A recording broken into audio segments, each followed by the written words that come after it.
Good. So who are we talking about? A famous woman. Yeah. Okay. So Rabbi Yochanan Mashum Rabbi Shimon Bar Yochai. Rabbi Yochanan said in the name of Rabbi Shimon Bar Yochai, "My dichsiv, what is the meaning of that which it is written in Mishlei?" So Mishlei Lamed Aleph, which is the Eshes Chayil, uses the quintessential Jewish woman as a metaphor for the Torah and for wisdom. So it's, in other words, so my sons came home from yeshiva. They're wise guys. They say, "Oh, it's not really about a woman. It's really about wisdom." So I say, no. It uses the typical Jewish woman, like your mother, as an example for how wisdom works. That's why we sing it Friday night. So what is the meaning of that? It is written, Piha Pascha b'chachma. Her mouth she opens in wisdom. Besoras chesed elishon, and the teaching of kindness is on her tongue. Who wrote this? Shlomo HaMelech, Mishlei, Kohelet, and Shir HaShirim, all written by Shlomo HaMelech. No, this particular story is in what? Mishlei? Mishlei, yeah. It's in Eshes Chayil. No. It's an Eshes Chayil. You sing Eshes Chayil. I've been invited once or twice to, more than twice, to Herzl, and they... Don't do Eshes Chayil. Yes, they do. They do, okay. So my question was, the division of Sephardic and Ashkenazi Jews, when did that happen? Did they... Right after he sings Gelange Meister of Bar Yochai, oh my God. Yeah. No, because, so that's the Moroccan Nusach. I mean, in other words, the Sephardi Nusach developed over time. Right. But to sing Eshet Chayil is pretty universal because it's Tanakh. It's very early. Okay? So let's go on. So Pia Patcha B'chachma, she opens her mouth with wisdom. And the teaching of kindness is upon her lips. Keneged me, Omar Shlomo Mikrazeh. Who did Shlomo say that this verse is about? Lo Amrel Keneged David. David said it about David, his father. Shadar b'chamisha olamim v'omar shira. That she opens her mouth with wisdom and the teaching of kindness is on her lips. This refers, now why are we referring to David in the feminine? Because it's talking about David's soul. And the neshama is feminine. It's Lashon Nekeva, neshama. Right? So David lived in 5 worlds, and in all 5 worlds he lived, he said, Dar b'me'ima v'amar shira. Even when he was in his mother's womb, he sang to Hashem. Shinem abarach inavshi es Hashem b'chol karavai Hashem kadsha. I praise, my soul praises Hashem, and all my innards his holy name. And in the Gemara, we are reading karavai innards as meaning to say when I was inside my mother. Now, not my innards, but when I was inside. So my soul already praised God when I was in my mother's womb. He was born. He came into the world and he started looking at the stars and the sections of the zodiac, and he said praise to Hashem when he grew up to be a little boy. And he saw the stars. He praised Hashem. Blessed is Hashem, his messengers, the mighty ones who do his word to her, his word. May bless Hashem all his hosts. But he saw all the heavenly hosts as Hashem's servants doing God's bidding. And it's interesting to note that there was recently a scientific paper published reviewing the over 100,000 exoplanets they discovered. In other words, there's more than 100,000 planets that you don't actually see the planets, but you see them dim the stars. So we know there's at least 100,000 planets in this galaxy and other galaxies. And most of them are very far or very close. It turns out that our solar system is an anomaly, that our solar system with the Earth as a rocky planet where it is something that doesn't exist in any of the solar systems we find. That our solar system is an anomaly because of a whole range of anomalous Rabbi, 1 minute, let me finish. A whole range of anomalous events that are not usually happening. In other words, this is what David HaMelech says, that the heavenly hosts are designed to fulfill Hashem's will, that there be one planet on which life can exist. Yes, Yosef. so what you were saying, so far, we didn't find really any other one. I'm not saying there's Yeah, not, but we it's have definitely unusual. we have a new satellite going The up Web, yeah, there the Web. that is going to supposedly look back as far as almost to the Big Bang. Yeah, so we'll see. So Next second, somewhere we'll see. But the point that is that might be very even if there interesting are to us. other planets in the habitable zone, it's extremely unusual. And therefore, On the other- with David HaMelech Rabbi, on praises the other- Hashem for how well the universe is organized. On the other hand, statistically, considering there are billions upon billions of suns But it's and galaxies. yeah, but it's still a and but if it's anomalous, it's still a finite number, and there may not be too many others. Anyways, why argue? Let's see what why happens. argue exactly? But the point is, there's no question that that our position is unusual, and there's no question that a planet like ours is unusual. There's no question that God organized the heavenly hosts in such a way to facilitate our life. And I'll tell you something else. Much of the galaxies, all the galaxies, are shrouded in large dust clouds. If you look at the Milky Way, we live in between two huge dust clouds that are hundreds of millions of light years long. If we lived in a dust cloud, not only would it be unlikely that Earth could give life, but we wouldn't see anything. Hashem put us in a place where we can see the glory of the heavens, and we could think of sending a telescope to the end. And you know what? The new telescope will show us even more amazing pictures of the galaxies, and we'll see how big the universe is and how beautiful it is. And we'll say, Marabu Masech Hashem. Interesting. Rabbi Aaron Soloveitchik, of blessed memory, says that certainly not every scientist is religious, but if you start with the first principle that Hashem created the universe, the more science you learn, the more religious you become. You know, it's interesting that that's true. It's been proven that scientists that deal with issues like this are much more supportive, much more traditional than the lightweights. Yeah. By the way, I think this guy and one of these guys at Harvard who's like very big into this, the edges of the universe thing, is in the Davins at Young Israel of Brookline. He's a religious Jew, yeah.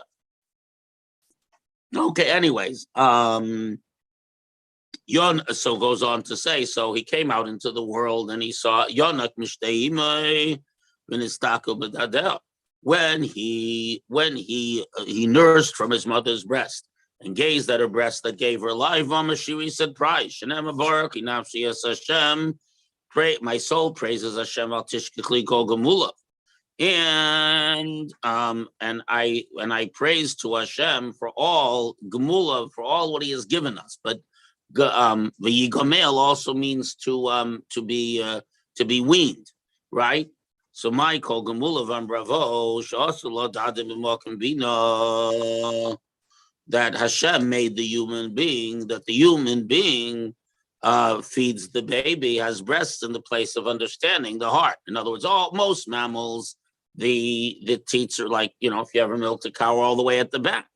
Time of my Rabbi Yehuda Kadesh Yistako b'makom ever, that you should, when you nurse, you shouldn't have to look at the inappropriate places. In other words, the human being is designed for the heart, for the mind, for the very physical structure of the human being, in the very way a mother nurses the bed. It's the other thing that if you ever saw like an animal nurse that's young, so the young, they go nurse, but they're not close to the mother.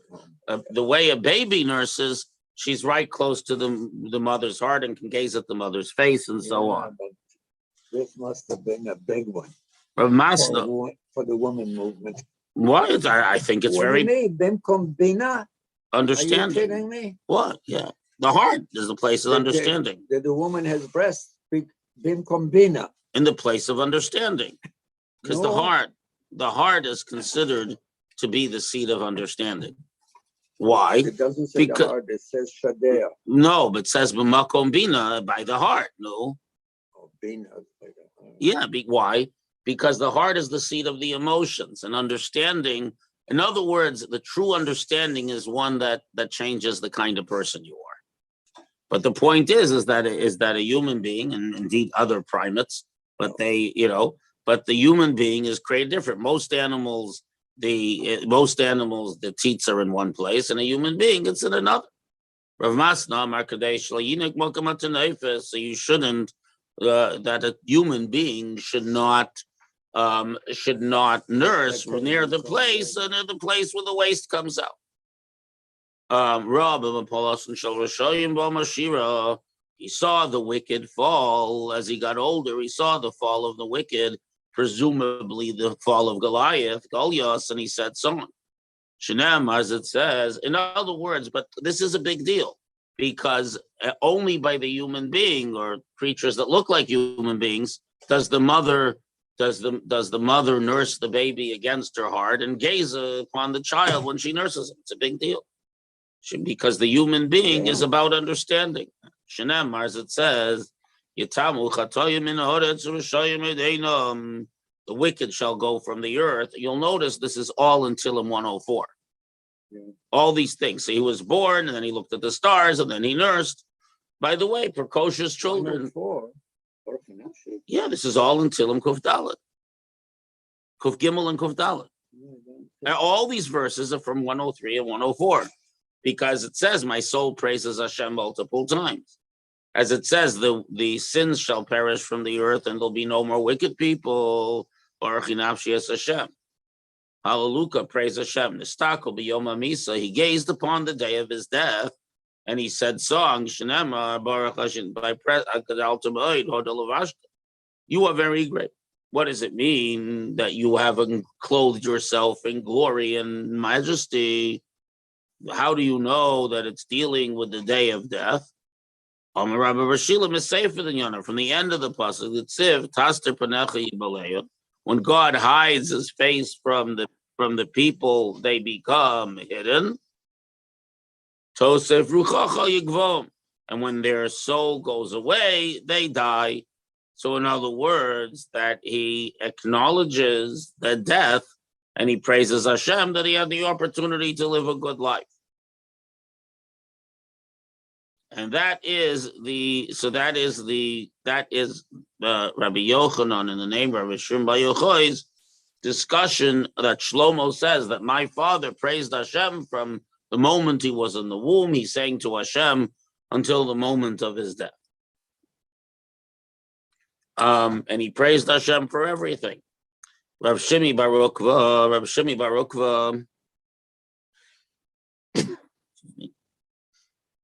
Bar Ukva, don't worry, it's only allergies. And others say Rav Shimon ben Pazi was hanging around. Rav Shimon ben Pazi used to go to Rav Shimon ben Pazi to study from him. Vava Masadir Agada to Kamed Rabbi Yeshua ben Levi.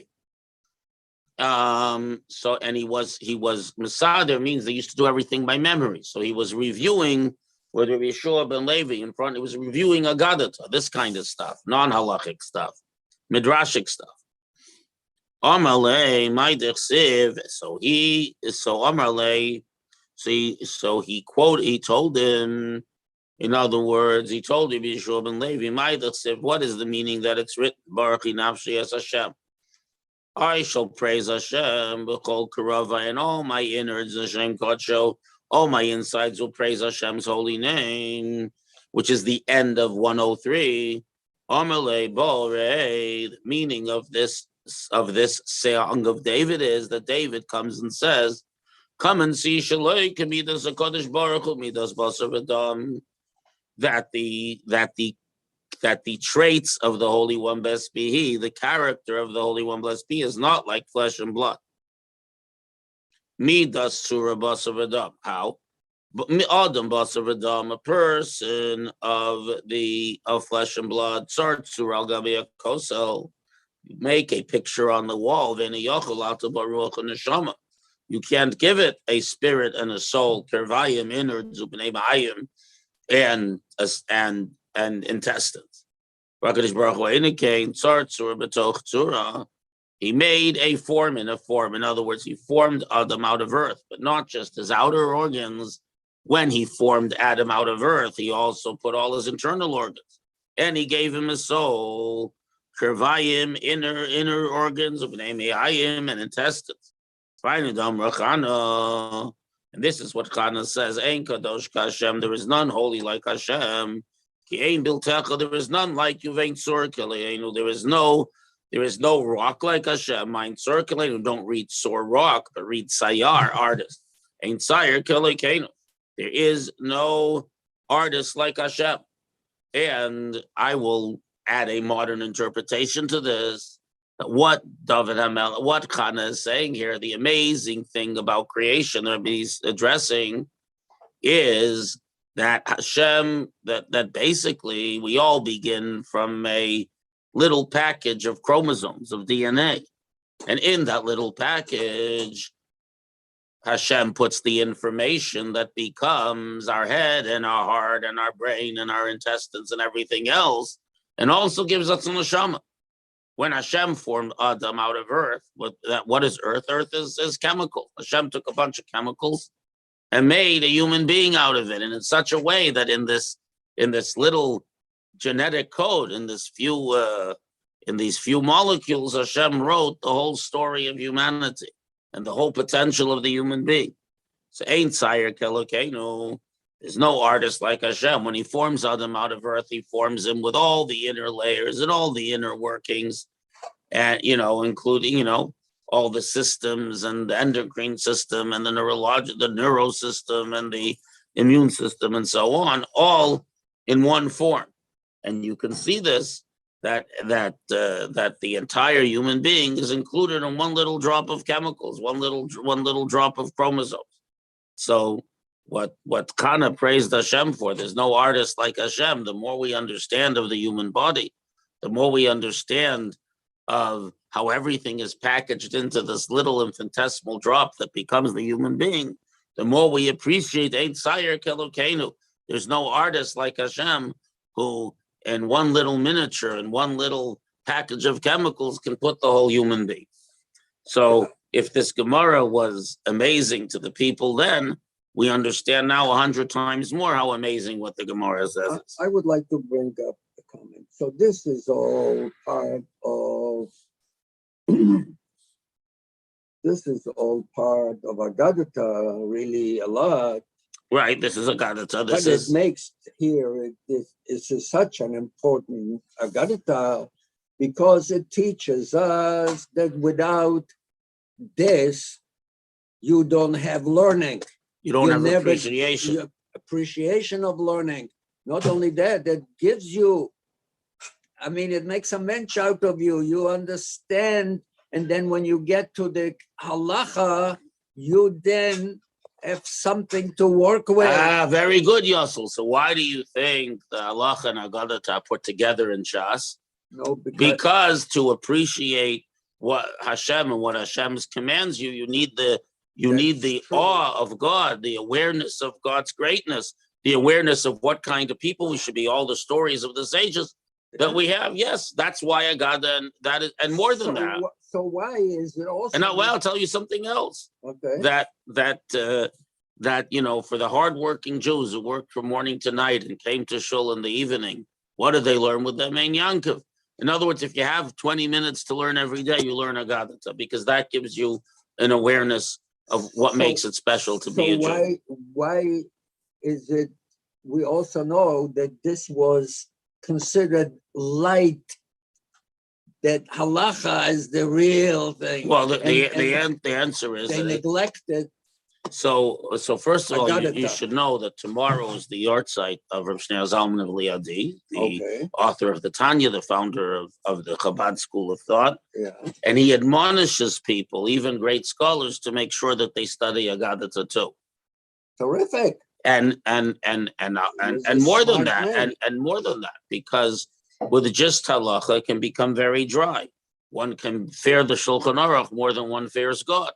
What I'm saying is this prepares you to study halacha. No, that's Without this, you don't have halacha. That's why the sages put Agada and Halacha together in the Gemara. They want you to learn the whole Gemara. Exactly. They want you to learn. No, it's very No, true. I understand. It's very true, and you know, and there's a lot of Halacha may be harder or more involved, but the Agadata is crucial because and more than that, the Alter Rebbe writes that that most of the secrets of the Torah are hidden in Agadata. What does it mean? The secrets of the Torah means to say the inner workings of Yiddishkeit. Yeah, and there's no question that it's the it's the Agada that sticks with a person. It's like, so I'll conclude with a story. Okay. I was in Detroit and for a lecture, and they were honoring someone who had been. What year? Oh boy, this was like 2010 or so. That's when Not that long ago. Not that long ago. 19. I was there in 1959 Yeah, I wasn't. to 66. Okay, so I could have visited you there when I was a baby. At any rate, but instead we went to Maine when I was a baby. But at any rate, let me. Okay. We had someone who had lived in Michigan and moved to Portland, Maine. So she told my mother I lived among the Michiganders and now I'm living with the maniacs. But at any rate, so I'm in Detroit, and they were honoring someone. He had been a pillar of the community. He had been president of the Young Israel. So this man was a Holocaust survivor. He had 3 or 4 kids and multiple grandchildren, a successful business. He was a Baal Tzedakah. He gave charity. He was a leader in the community, a learned Jew, came every day to me, basically, the whole package, right? A father, grandfather, great-grandfather, a scholar, a wealthy man who gave charity. So he describes, he was a Holocaust survivor. And he says that because he was like 15, 16 in 1942, they took him to Auschwitz to build the camp, Auschwitz-Birkenau. And he says when he came there, it was actually the worst time because there was no water, there was no running water. He says that we drank from the puddles in the ground. And he's the only one from that first group that he knows who survived. He was in Auschwitz for 3 years, he was in the labor camp, but still, it's miraculous. Yeah. But he says there's some point where he was so, his whole family was killed. He was obviously seeing the gas chambers and the crematory every day. He was like 16 years old by then. Wow. He said he couldn't take it anymore. So, so there was an electric fence and people didn't want to live anymore. They held on to the fence and they died. But to get to the fence, there was a berm, there was a hill. You had to climb up the hill to get down because the guards wanted to see what was going on. So he's climbing up the hill, and all of a sudden he remembers what his teacher told him in Agada, that it says in Gemara that someone who kills themselves has no portion in the world to come. Because he was in Cheder, he was one drink. So he said to himself, wait a second. Olam Haza, this world I don't have. This is hell on earth. Why should I lose my Olam Haba too? So he says, I turned around and went down the mountain. He went down the hill and he survived and went on to have a great life and a beautiful family and so on. So obviously it's a halacha. You're not allowed to commit suicide. It's considered like murder. But what he remembered was an agadata. So I always tell people this. He remembered a piece of agada. And that's what convinced him to go on living. And this is the power. This is the power of Agada, that it enters someone's mind and it grabs a hold of you. Why? Because Agada speaks directly to the soul. Agada speaks to our soul, to our feelings, and it's very important, Joe. Yes. In other words, it's one thing to know all the halachot that relate to the human body and so on. It's another thing to know, to appreciate what an amazing, miraculous organism the human body is. And more than that, now we have this whole tumult with COVID, and we have the success with the vaccines. What is a vaccine? A vaccine simply activates the system of fighting disease that's in your body. It's not a cure. It's not a medicine. It's merely utilizing this incredible engineering, this incredible, miraculous, mind-boggling design, right? We're always finding out. Do you know they just found a new organ? We've been dissecting people for what, thousands of years. They just found a new organ. Okay. There's a muscle at the back of between the neck and the bottom of the jaw, like back here, that controls chewing. So we knew. So 1 second. So we knew that there's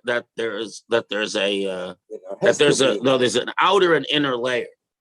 Turns out that no one noticed there's a middle layer, and each of those layers, the muscle works differently to make chewing function properly, and without the middle layer, it doesn't work properly. So my point is that even the human body, and now if we talk about things like the immune system, or the digestive system, turns out the bacteria that live with us have enormous influence on our health, on our weight, on our longevity, and so on. So the level of complexity in the human species keeps expanding, keeps growing, and this is all. Chana, who was one of the Neviot, says, "Ein Tzor Kelokeinu," says the Gemara, not just how there's no Tzor means a rock. God is not it's not just how strong is God, but Ein Tzayer Kelokeinu. There's no artist like God, and because again, from really? That's what He uses the word Tzayar. Tzayar means an artist. Yeah. Well, So this is right, but here, but in the times of the Gemara, it's a more general term for any artist. Artistry. And the greatest artistry is what God drew with a few chemicals, right? DNA is a relative, I mean, it's a complicated chemical, but it's a relatively simple one. So this is what we say, Ein Tzayer Kelokeinu. And this is the difference between a human being can only design what they can see.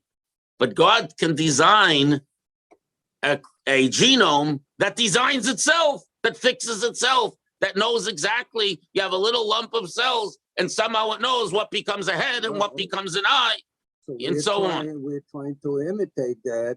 Yeah, but everything we're learning. AI, right? Yeah, but everything we do with AI and everything we do with genetic engineering, how does AI work? We're better imitating the brain that Hashem created. Exactly. And you know what? And you know what? We're still having trouble creating AI that can get a robot to walk straight on uneven ground and open a doorknob. Something every 2-year-old can do. So what I'm saying is that when you look at this Gemara, again, as Rabbi Aaron Soloveitchik said, that you start with the basis of faith in Hashem. The more science you know, the more you love and fear Hashem. Okay, and we'll continue with some more Agadata, God willing, on Thursday. No class Tuesday and Wednesday, as per the email, but we'll start. Thank you, Rabbi. Take care, everyone. Thank you. Take care. Yeah. Have a nice day. A good day to everyone. Good day. Thank you so much. Have a nice day.